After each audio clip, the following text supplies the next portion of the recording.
Hello student, इस video lecture में हम देखेंगे क्रॉप रोटेशन क्या होता है और जो प्लांट्स है वो अपने न्यूट्रिएंट्स है उसको रिप्लेस कैसे करते हैं या उसकी भरपाई है वो कैसे करते हैं। क्रॉप रोटेशन देखें, another method of replenishing the soil with nutrients is by crop rotation.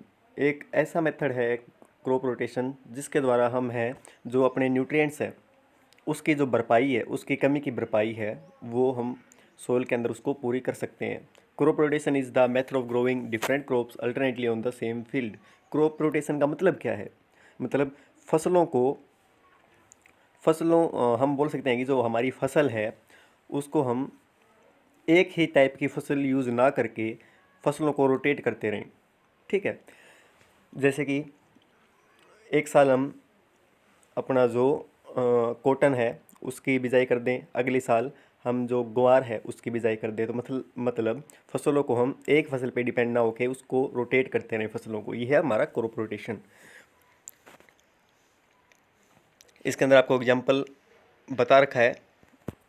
एक साल तो हम जैसे हमारी वीट है वो क्या कर सकते हैं, वेट शो कर सकते हैं हमारे खेतों में, जो गेहूँ है उसकी बिजाई कर सकते हैं। अगले साल हम क्या करें, कोई फलीदार फसल है उसकी बिजाई कर दें। ठीक है, इससे क्या होगा, जो न्यूट्रिएंट्स है उसकी कमी हमारी सोइल के अंदर नहीं होगी। ये है crop rotation.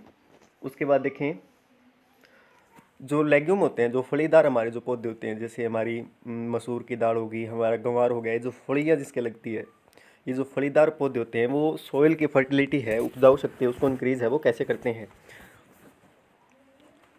Certain nitrogen fixing bacteria are known to be present in the roots of legume plant। हमें पता है जो नाइट्रोजन फिक्सिंग बैक्टीरिया हैं वो जो जड़ें होती हैं, जो लेग्यूम प्लांट है, जो फलीदार जो पौधे हैं उनकी जो जड़ें होती हैं उनके ऊपर ऐसे बैक्टीरिया पाए जाते हैं।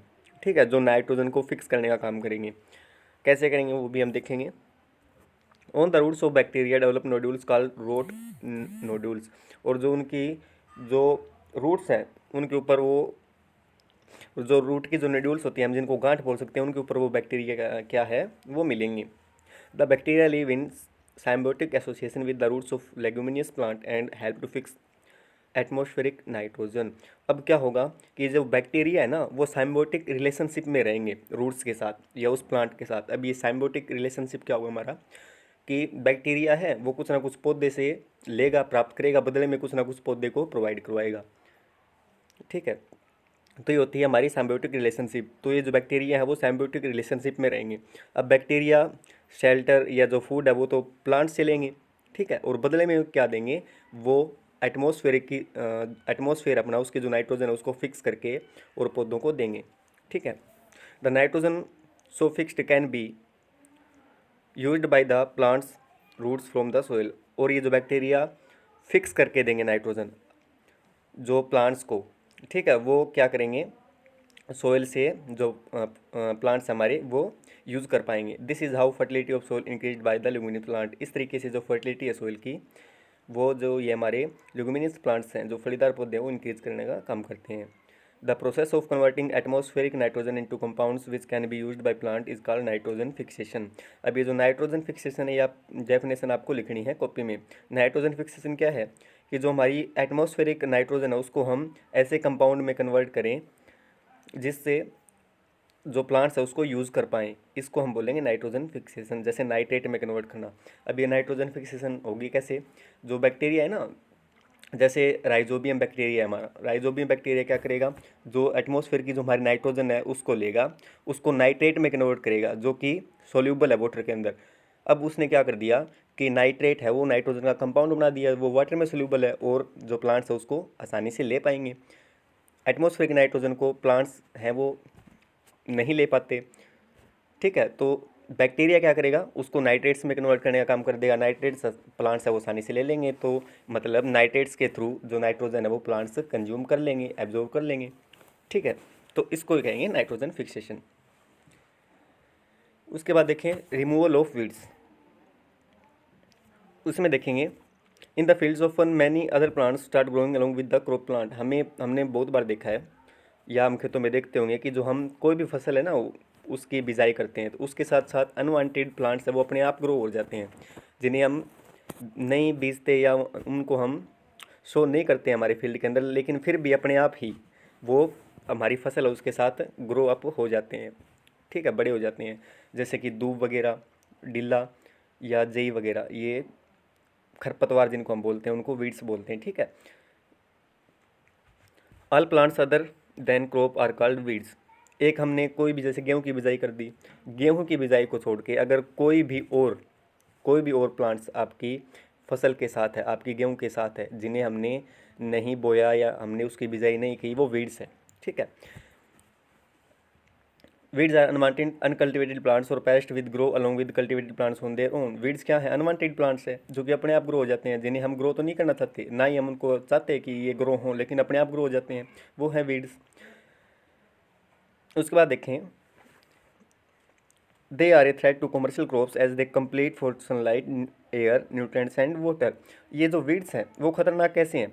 वो जो हमारी कमर्शियल क्रॉप है, जैसे कॉटन हो गया या गंवार हो गया, सरसों होगी, ये जो हमारी कमर्शियल क्रॉप्स हैं इनके लिए एक खतरा है। क्यों है खतरा?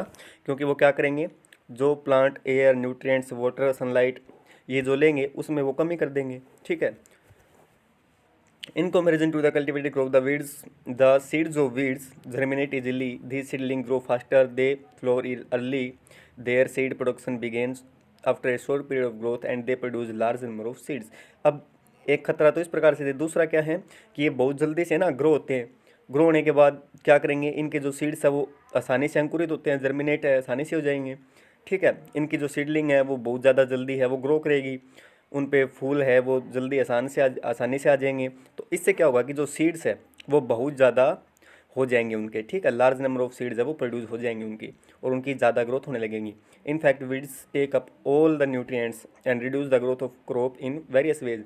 अब ये क्या करेंगे, अगर इनकी संख्या ज़्यादा होगी तो क्या करेंगे, जो न्यूट्रिएंट्स है वो तो ये क्या करेंगे, एब्जॉर्ब कर लेंगे। अब जो हमारा प्लांट था, जो हमने बिजाई की है, हम जो फसल हमने उगाई है, उसके पास न्यूट्रिएंट्स की है वो क्या हो जाएगी, हमारी कमी हो जाएगी। They also spread disease to the cultivated plants as they become host to many insect and micro organism. अब क्या है कि ये बीमारी फैलाने का भी काम करेंगे। बीमारी कैसे फैलाएंगे? क्योंकि जो हमारी वीड्स हैं उनके ऊपर बहुत सारे जो इंसेक्ट है या माइक्रो ऑर्गेनिजम्स हैं वो पनपते हैं। अब अगर उनके ऊपर पनपेंगे तो फिर वो फसल के ऊपर भी जाएंगे हमारी, तो फसल को ख़राब करने का काम करेंगे या उनको बीमार करने का काम करेंगे। Therefore weeds must be removed from the plant, remove from the field. इसीलिए ज़रूरी है कि जो खरपतवार है वो फसल से उसको हम निकाल फेंकें। The process of removing weeds from the field is known as weeding. और जो ये प्रोसेस है जिससे हम जो खरपतवार है उसको हमारे खेत से हटाते हैं या रिमूव करते हैं, इसको हम बोलते हैं वीडिंग।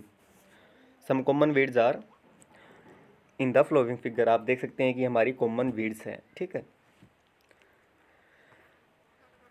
उसके बाद देखें, वीडिंग है हम हाथों से भी कर सकते हैं। Weeding can be done by hands by using trowel, खुरपे से भी कर सकते हैं, ठीक है। और ट्रैक्टर, रेवन, हैरो, जो हैरो यहाँ पे हमने दिखा रखी है फिगर के अंदर, इससे भी हम जो वीड्स है उसको हटा सकते हैं। और जो केमिकल्स है उससे भी हम क्या कर सकते हैं, वीड्स को हटा सकते हैं, ठीक है। जो वीड्स को उठाएंगे उन केमिकल्स को हम क्या बोल देंगे, वीडिसाइड बोल देंगे, जो कि हम खेतों में स्प्रे करके वीड्स को हटाएंगे। 2,4-D आपने नाम सुना होगा। 2,4-D क्या है?